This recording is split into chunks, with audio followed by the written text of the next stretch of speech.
Bonjour à toutes et à tous, j'espère que vous allez bien. Alors aujourd'hui on se retrouve pour une vidéo sur comment apprendre une langue, comment apprendre efficacement une langue. Alors il y a plusieurs manières d'apprendre efficacement une langue et je vais essayer de vous les présenter au cours de cette vidéo. Alors tout d'abord, comment comprendre et s'approprier les mots d'une langue étrangère? Alors la première étape, ça va être d'essayer d'associer des mots à des images. En effet, il a été démontré qu'on retient mieux, lorsqu'on souhaite apprendre une langue, en associant un mot à une image, plutôt qu'en associant un mot, le mot que vous voulez apprendre dans la langue ciblée, donc par exemple l'anglais, à un mot dans votre langue maternelle. Exemple très simple, si vous souhaitez apprendre le mot cat en anglais, mieux vaut ne pas l'associer au mot chat en français et plutôt l'associer à une image de chat, à des images de chat. N'essayez pas de traduire littéralement mot à mot ce que vous entendez ou lisez, cela n'est pas idéal. Mieux vaut essayer de comprendre le sens de la phrase dans la langue d'origine et de raisonner avec la langue que vous essayez d'apprendre.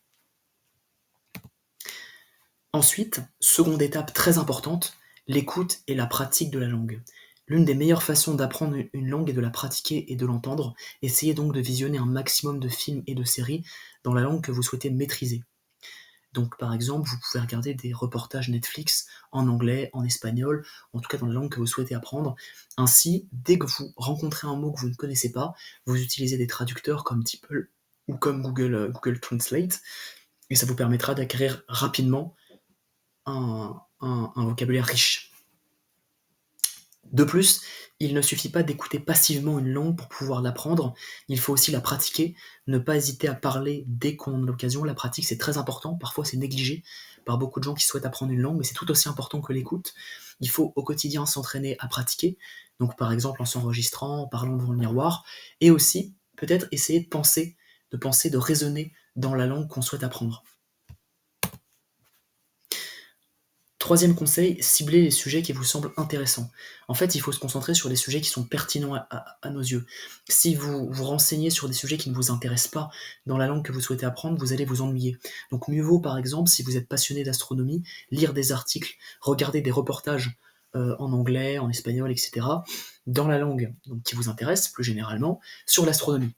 Voilà, mieux vaut cibler les sujets qui vous passionnent, donc regarder des reportages, des vidéos, etc., dans la langue qui vous intéresse. Ça, c'est vraiment primordial. Autre conseil aussi, il faut prendre plaisir à apprendre. Il ne faut pas s'ennuyer, parce qu'apprendre une langue, ça reste difficile pour tout le monde. Il faut prendre plaisir à apprendre. Ce que je voudrais aussi rajouter, c'est que pour les Français, par exemple, euh, se concentrer sur une langue latine, donc une langue qui a des origines latines comme le portugais, l'espagnol ou l'italien, ça permet, pour peu d'efforts, d'obtenir beaucoup de résultats. Comme il y a de nombreux mots qui existent dans toutes ces langues, des similitudes entre ces langues, vous allez vous rendre compte que vous ne serez pas complètement dépaysé quand vous allez apprendre des langues comme l'espagnol, le portugais ou l'italien si vous parlez français en tant que langue maternelle. Voilà, ça vous permet d'avoir beaucoup de résultats. Ensuite, il vous faut un but. Pourquoi est-ce que vous souhaitez apprendre cette langue? Quel est votre but? Si vous n'avez pas de but, si généralement, voilà, vous ne savez pas pourquoi vous allez apprendre cette langue, vous allez avoir beaucoup de mal. Alors que si, par exemple, vous souhaitez apprendre le portugais pour un voyage au Brésil dans quelques temps, voilà, si vous souhaitez apprendre le portugais pour pouvoir vous exprimer correctement au Brésil, là, vous avez un but. Là, vous avez un but défini, clair, net, précis.